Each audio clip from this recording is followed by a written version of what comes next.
प्रज्ञानं ब्रह्म प्रज्ञानं ब्रह्म। तो हम लोग पूज्य शंकराचार्य जी के विवेक चूड़ामणि का अध्ययन कर रहे थे और उसमें प्रमाद निंदा नामक प्रकरण को देखा।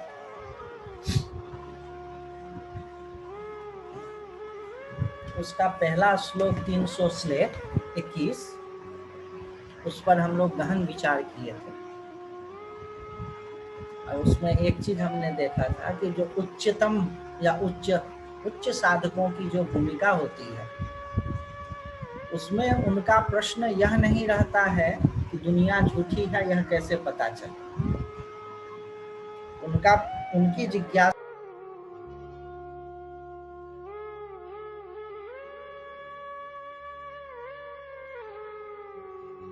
आपकी आवाज नहीं आ रही।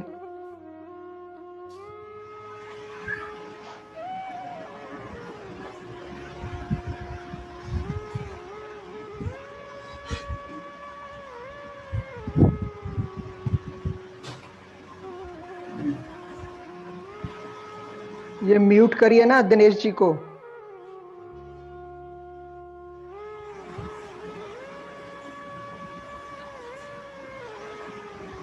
ये अनपिन कैसे होंगे। उनकी जिज्ञासा यह रहती है कि दुनिया झूठी है यह मुझे पता चल रहा है, ये दिखे नहीं कैसे, मतलब हमेशा समाधिस्थ कैसे रहूं, यह उनकी जिज्ञासा है। और दूसरी चीज हम लोगों ने यह देखा कि प्रमाद के कई कारण हैं। उसमें से एक कारण यह है कि अलब्ध भूमिकत्व, कि लग जाता है कि हमने उस स्थिति को प्राप्त कर लिया लेकिन नहीं प्राप्त किया। एक उसकी स्थिति की उस चीज को बहुत आसान समझ लिया। दूसरी इस प्रमाद का कारण यह है कि उस चीज को बहुत कठिन समझ लिया। दुर्लभत्व, कि अरे हमसे नहीं होने वाला है, अब ये तो इतनी ऊंची बात कर रहे हैं कि हमको तो समझ में आने वाली नहीं, छोड़ो और घूमो फिरो। तो अगर ब्रह्म तत्व को आप बहुत ऊंचा समझ लेंगे अथवा बहुत एकदम सामान्य समझ लेंगे, सामान्य समझ लेंगे तो आप यह मानेंगे कि हो गया क्या और फिर प्रयास नहीं करेंगे, और बहुत ऊंचा मान लेंगे तो भी आप प्रयास नहीं करेंगे, और दोनों ही स्थिति में आप ठगे जाएंगे। मृत्यु के समय हाथ कुछ नहीं आने वाली है। इस पर मैं जितना विचार करता हूँ उतना और एकदम,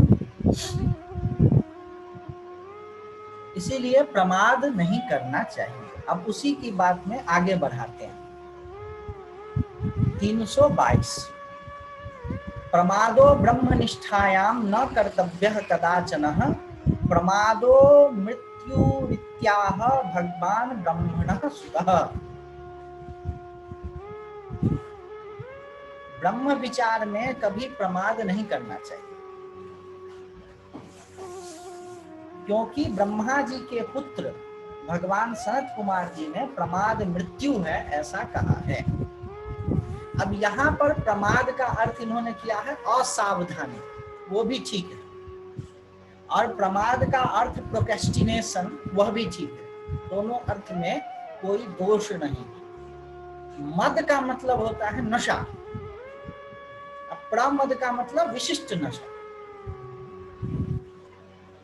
तो प्रमाद का मतलब हो गया कि नशा में होकर के कोई काम करना, या नशा में होकर के उस काम को एकदम ही नहीं करना, यह हो गया प्रमाद।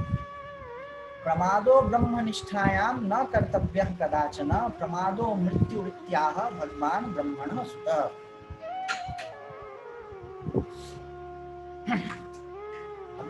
ये क्या कह रहे हैं कि ब्रह्मनिष्ठा में प्रमाद नहीं करना चाहिए, कभी नहीं, न कर्तव्यः कदाचन, थोड़ा भी नहीं करना चाहिए। प्रमादो मृत्युरित्याह, प्रमाद ही मृत्यु है ऐसा किसने कहा? भगवान ब्रह्मणः सुतः।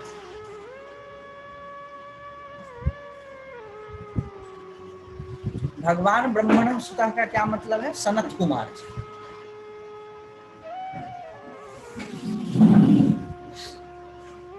ये कहाँ का प्रसंग है?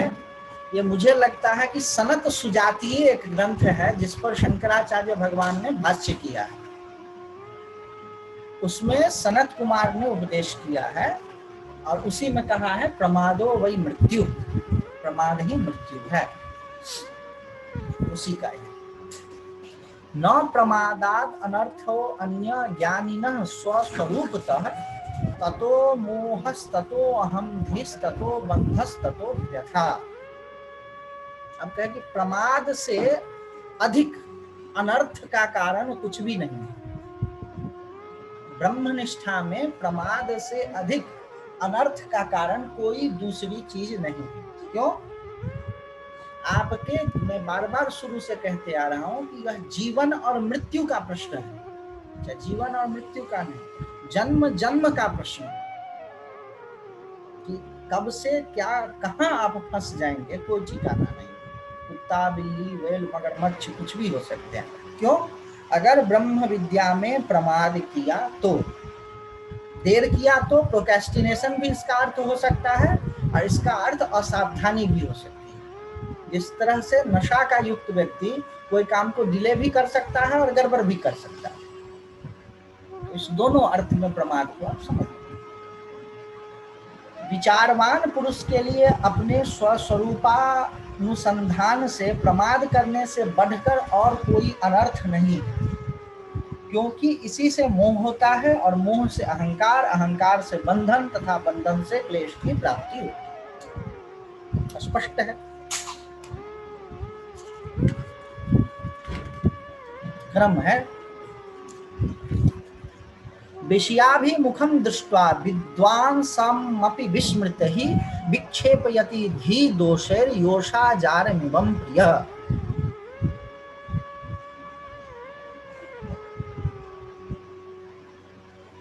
विद्वान पुरुष को भी विषयों में प्रवृत्त होता देखकर आत्मविस्मृति बुद्धि दोषों से विक्षिप्त करते, सारी बात समझते हुए। ये प्रमाद का क्या मतलब है आपको मालूम? ये अब मान लिए हैं कि शिष्य जो है ना समझ चुका है। ये हम सब लोगों की भूमिका है कि कहीं न कहीं एक इंटेलेक्चुअल अंडरस्टैंडिंग हो गई, लेकिन जब वह चीज सामने आता है, जो भी चीज इन्वॉल्व करती है, सबका अलग अलग है, खूंटा सबका अलग अलग जगह पर फंसा हुआ है।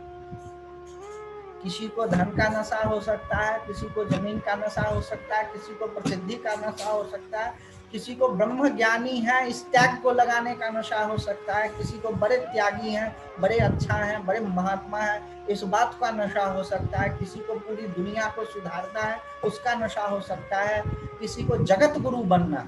इसमें आया था विवेक चूड़ामणि कि जगत गुरु वासना पर्यंत। जगत गुरु का क्या मतलब होता है? पूरे विश्व में मेरी बात फैल जाए, मेरी बात मानी जाए। इस वासना को क्या कहते हैं? जगत गुरु वासना। जैसे मार्क्स था ना कम्युनिस्ट, उसकी क्या इच्छा थी? जब उनकी क्या इच्छा होती है? पूरे दुनिया में हमारा विचार फैल जाए,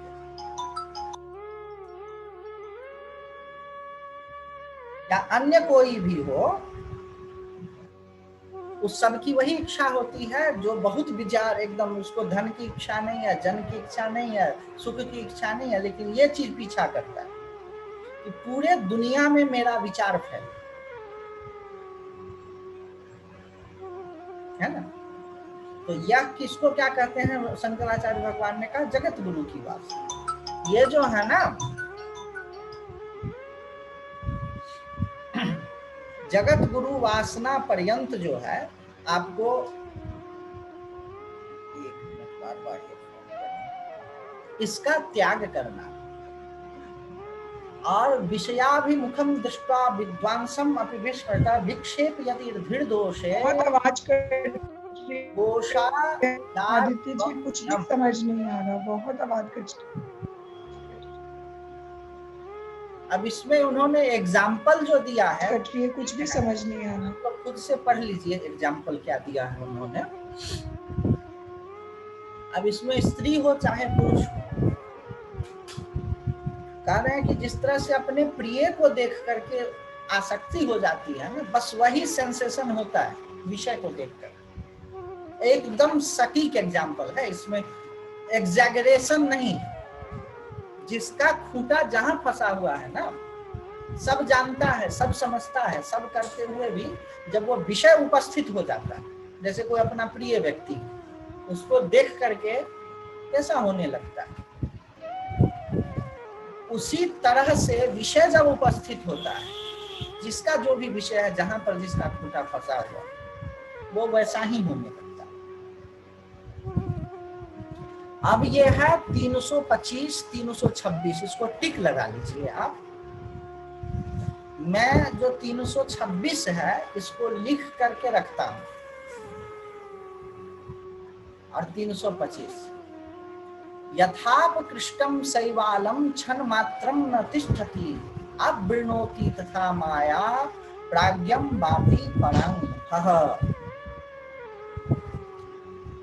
आप लोग देखे होंगे पोखर में जहां स्थिर जल हो, पोखर हो, कोई तालाब हो, कोई झील हो, जहां स्थिर जल हो, उसके ऊपर में जलकुंभी होती है, और जलकुंभी को हटा दीजिए, थोड़े देर में देखिए सब अपने फिर से जहां के वहां आ जाए। वही एग्जाम्पल दे रहे हैं। शैवाल का मतलब होता है जलकुंभी। जिस प्रकार शैवाल को जल पर से एक बार हटा देने पर वह क्षण भर भी अलग नहीं रहता, तुरंत उस जल को झांप लेता है, उसी प्रकार आत्मविचारहीन विद्वान को भी माया फिर से घेर लेती है। इसका मतलब क्या, पुनः पुनः अभ्यास करना चाहिए। ज्ञान तो सकृत होता है, उसको हटा दिया तो हो गया, लेकिन बारंबार अभ्यास करने के बाद माया पूर्णतया से खत्म हो।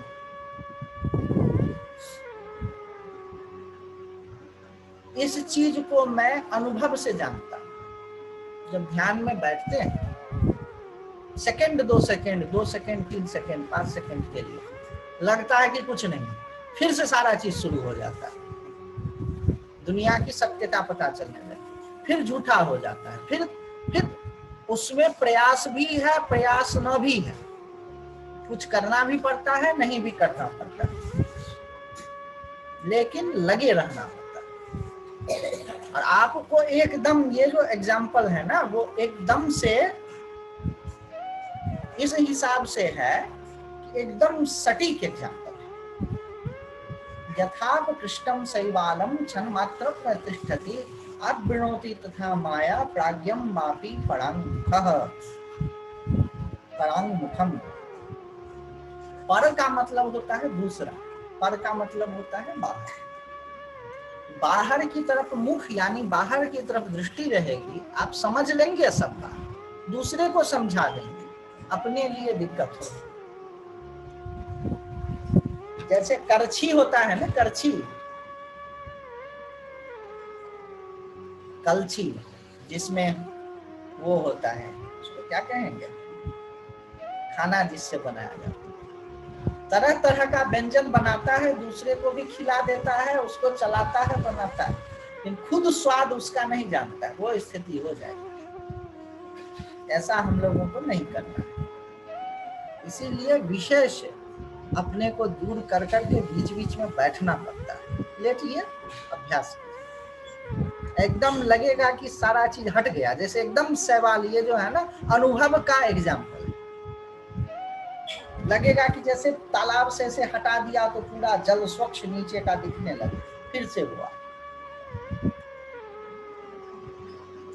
लक्षच्युतम सद्यादि चित्तमीषद बहिर्मुखम सन्निपत्ते ततः प्रमादतः प्रच्युत केलिकंदुकः सोपान पंक्तौ पतितौ यथा तथा। ये बहुत सुंदर एग्जाम्पल।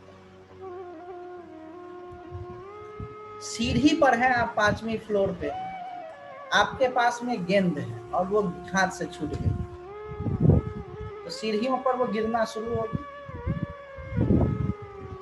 जो जो गिरेगी त्यों त्यों उसके गिरने की स्पीड बढ़ते चली जाएगी। यही बात ये कह रहे हैं।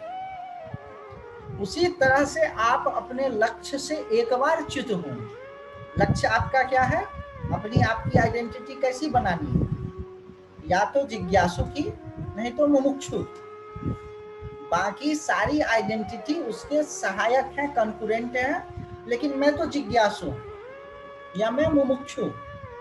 जिज्ञासु मतलब जानने की इच्छा रखने वाला हूं, मुमुक्षु मतलब मोक्ष की इच्छा वाला हूं। बाकी पिता हूं, पुत्र हूं, गुरु हूं, शिष्य हूं, विद्वान हूं, मूर्ख हूं, ये सारी आइडेंटिटी जो है ना, ये सब बांधने वाली है। मुमुक्षु, मुमुक्षु महम शरण महम, मैं मुमुक्षु हूं और आपकी शरण में आया हूं। तो उस वो गेंद जैसे धराधर गिरते रहती है, उसी तरह आप अपने मुमुक्षु बना के लक्ष्य से थोड़ा भी भटकेंगे कि थोड़ा ये पढ़ लें, थोड़ा विद्वता कर लें, थोड़ा एक्टिविटी कर लें, थोड़ा एक्टिविज्म कर लें, वो सब थोड़ा सा भी आप डेविएट एक बार होंगे, होते चले जाएंगे, होते चले जाएंगे, होते चले जाएंगे। यही चीज ये कह रहे हैं। विश्वेषु आविशत चेतः संकल्पयति तद्गुणान् सम्यक संकल्पनात् कामः कामात् पुंसः प्रवर्तनम्।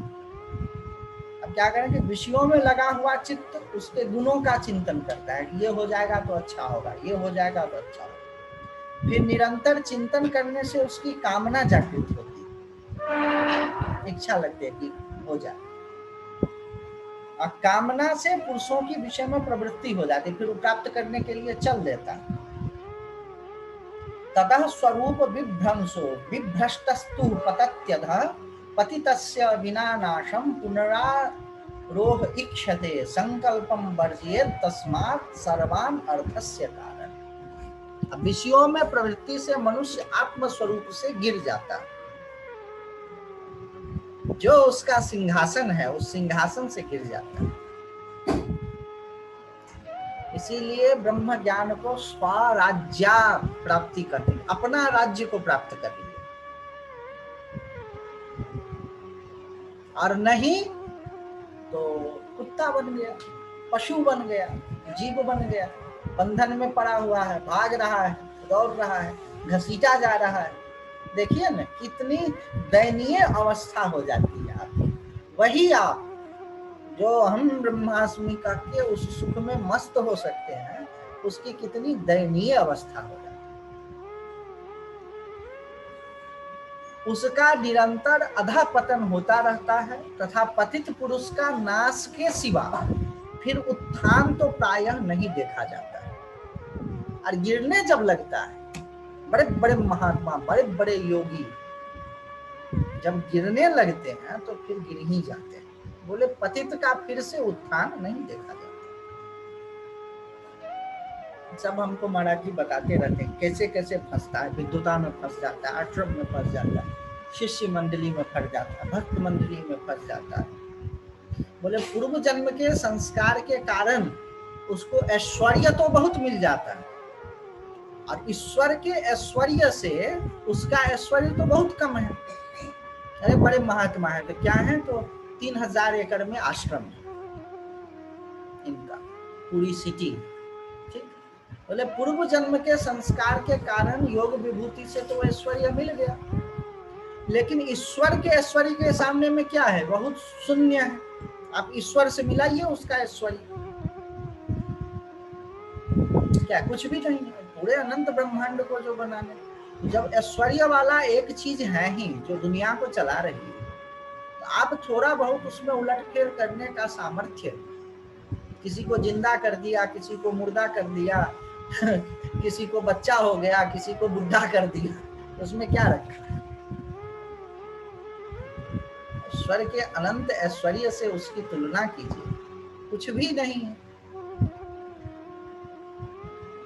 वो आया है वेदांत में भी इस चीज की चर्चा हुई है कि पूर्व जन्म के संस्कार के कारण किसी किसी में जिज्ञासा तो उद्बुद्ध होती है, लेकिन फिर इस जीवन का संस्कार अगर उसका ठीक नहीं है तो घूमने फिरने लगता है।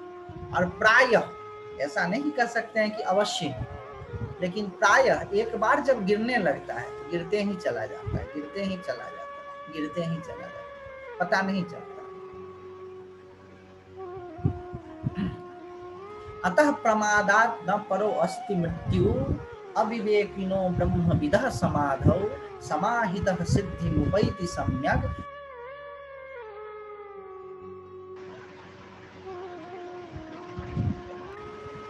नेटवर्क भाग गया।